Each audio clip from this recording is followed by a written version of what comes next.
Hello, আজকে তোমাদের সঙ্গে আমার অপরাজিতা গাছের আপডেট শেয়ার করব। চলো তো ঝটপট ভিডিওটা শুরু করা যাক।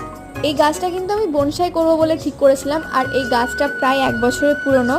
দেখতে পাচ্ছ গোড়াটা কিন্তু অনেকটা মোটা হয়ে গেছে, কারণ একে আমি বাড়তে দিইনি। যখনই গাছটা বেড়েছে তখনই কিন্তু আমি ডগাগুলো কেটে দিয়েছিলাম, যাতে গোড়াটার দিকটা মোটা হয় আর গাছটা আমি ঝোপালো করতে পারি, কারণ একে আমি বনসাই করতে চাই। অতিরিক্ত ডগা কাটলে কিন্তু হবে না, কিছুটা ডগা কেটে ফেলতে হবে যাতে গাছের গোড়াটা মোটা হয়, ডগাগুলো না বাড়ে। তোমরা দেখতেই পাচ্ছ কি সাইজের আমি ডগাগুলো কাটছি, তো এইভাবে প্রত্যেকটা ডগা কিন্তু কেটে ফেলতে হবে।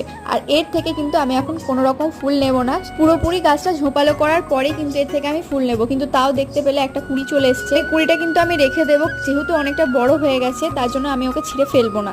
দেখতেই পাচ্ছ এখন কি সুন্দর হয়েছে গাছটা, একদম ঝোপালো টাইপের। ফুল ফুটলে কিন্তু তোমাদের সঙ্গে আপডেট আবার শেয়ার করবো। তো কি ভাবছো, ভিডিওটা ঝটপট লাইক করে দাও। আর আজকের মতো টাটা। खत्म। Bye bye Tata.